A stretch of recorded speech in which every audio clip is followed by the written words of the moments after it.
తిరుమల తిరుపతిలో మఠాలన్నీ వైసీపీ నాయకుల ఆధ్వర్యంలో నడుస్తున్నాయని, వ్యాసరాజ మఠం కేంద్రంగా దోపిడీ జరుగుతోందని తిరుపతి జనసేన నేత కిరణ్ సంచలన ఆరోపణలు చేశారు. టీటీడీ పీఠాధిపతులకు స్థలాలు కేటాయించారని, వ్యాసరాజ మఠం కేంద్రంగా పెద్ద స్కామ్ జరుగుతోందన్నారు. 70 నుంచి 80 లక్షలు వసూలు చేస్తున్నారని, వాటిలో పోలీసులకు, నాయకులకు, అధికారులకు వాటా ఇస్తున్నారని కిరణ్ రాయల్ విమర్శించారు.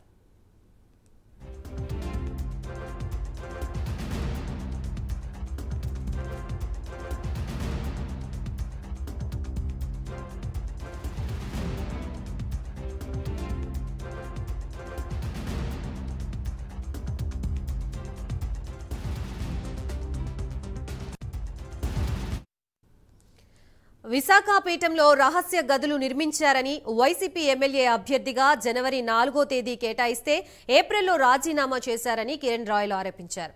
తిరుమలలో మఠాల పేరుతో భక్తుల్ని దోపిడీ చేస్తున్నారని మండిపడ్డారు. వీటిపై చర్యలు తీసుకోకుంటే అసాంఘిక కార్యక్రమాలు జరిగే అవకాశం ఉందని మీడియా సమావేశంలో ఆందోళన వ్యక్తం చేశారు.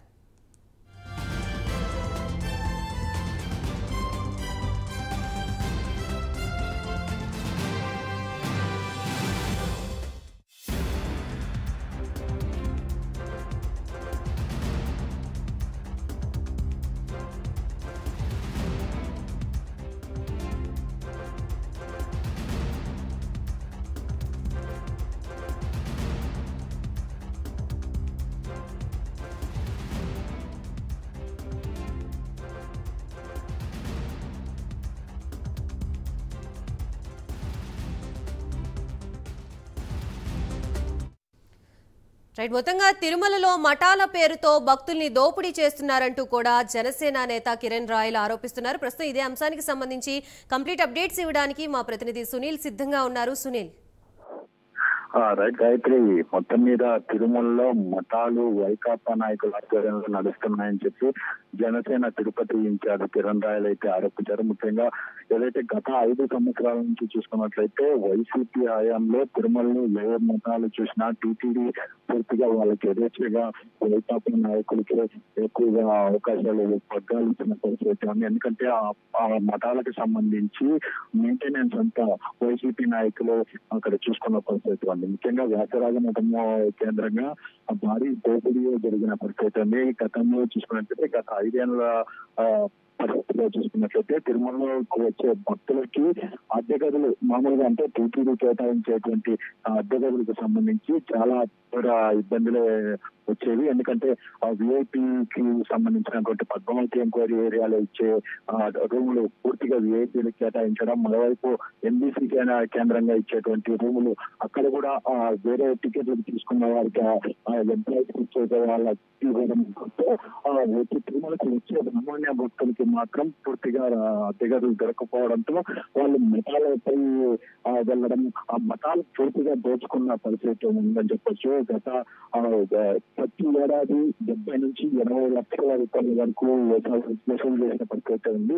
ముఖ్యంగా మఠాలు ఒక్కొక్క దాంట్లో రేట్లు చూసినట్లయితే భక్తుల నుంచి 3,000, 2,500, 4,000 రూపాయలు అంటూ రోజులకి కేటాయించి వాళ్ళ రుణాలు వసూలు చేసిన పరిస్థితి ఉంది. దీనికి సంబంధించి టీటీడీ కూడా పూర్తిగా అంటే మఠాలు తీసుకుంటున్నటువంటి రేట్లను టీటీడీ కనీసం అప్పట్లో ఉన్నటువంటి టీటీడీ నాయకులు కావచ్చు, అధికారులు కావచ్చు, ఎవరు కానీ అడ్డుకట్ట వేయని పరిస్థితి ఉంది. కేవలం వైసీపీ ప్రభుత్వానికి వంట పాడుతూ పూర్తిగా మఠాలు ఏం చేసినా పూర్తిగా చూసి చూడనట్టు వివరించడంతో ఇప్పుడు భక్తులు తీవ్రంగా నష్టపోయిన పరిస్థితి ఉందని చెప్పొచ్చు. ఏదేమైనప్పటికీ ఈసారి టీడీపీ జనసేన కూటమి పార్టీ రావడం మొదటగా తిరుమల నుంచి ప్రచారం జరుగుతుంది. ఖచ్చితంగా తిరుమల నుంచి ప్రచారం చేస్తామని చెప్పి జనసేన నాయకులు, టీడీపీ నాయకులు ఆరోపిస్తున్న పరిస్థితి ఉంది.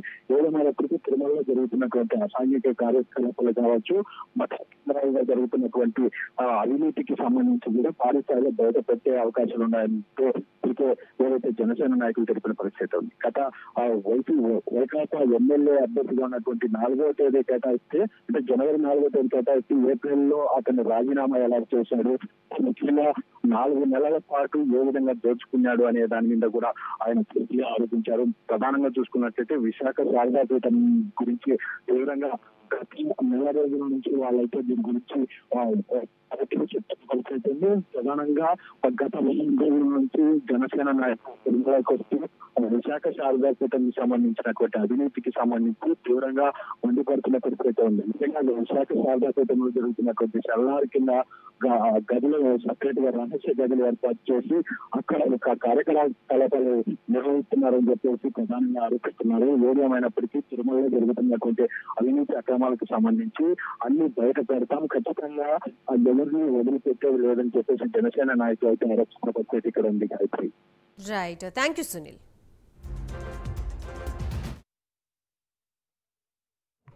2 రోజుల క్రితం తిరుమలలో నేను దర్శనానికి పోయినప్పుడు అక్కడ ఒక స్వామి కనిపించి నాకు, మీరు జనసేన పార్టీ నాయకులు కదా, మీ దృష్టికి ఒక విషయాన్ని తీసుకొస్తాను, దీనిపైన మీరు మాట్లాడితే బాగుండని చెప్పి ఒక స్వామి అడగడంతో అడిగా. తిరుమలలో శారదాపేట స్వరూపానంద స్వామి జగన్మోహన్ రెడ్డికి అత్యంత సన్నిహితుడు, ఒకనొక జగన్కి సొంత చిన్నాన్న లాంటి వ్యక్తి కూడా అతను. ఆయన ఏమి చెప్తే జగన్ అది చేస్తాడు. ఆయన ఆస్తులన్నీ కూడా జగన్ దగ్గర ఉన్నాయి, అనుమానాలు ఉన్నాయి. ఆయన ధర్మారెడ్డితో కలిసి స్థానిక ఎమ్మెల్యేతో కలిసి తిరుమలలో అక్రమంగా 6 అంతస్తుల భవనం కట్టినారు. వీళ్ళు ఒకసారి చూడండి, దానికి ఎటువంటి సేఫ్టీ అథారిటీస్ లేవు. అది ఒకవేళ కూలిపోతే ప్రాణాపాయం నష్టం ఉంటుంది, చాలామంది చనిపోవచ్చు, ఏం సేఫ్టీలో చెప్తే వెళ్ళి చూసి వస్తాను స్వామి అని చెప్పి వెళ్తూ నాతోటి మీడియా మిత్రులు కొంతమంది తిరుమలలో ఉంటే చెప్పి వెళ్ళాను. అక్కడికి వెళ్ళిన తర్వాత తెలిసింది అది పెద్ద స్కామ్. అవి అన్నీ అన్యాయంగా వచ్చి ఆ తర్వాత వచ్చినవన్నీ లాబియింగ్తో అక్రమంగా వచ్చినవే. బోర్డు అయితే ఏమి, రాష్ట్ర ప్రభుత్వం దగ్గర నుంచి ఏమి సిఫార్సుతో వచ్చిన మాత్రమే. తిరుమలలో అవినీతి ఉనింది 2004 ముందు. అది కలుపు మొక్కలు మాత్రమే మారగానే ఉనింది, తీసేస్తూ ఉన్నారు, మళ్ళా మలుస్తూ ఉన్నాయి. అవినీతి అంత తక్కువగానే ఉనింది.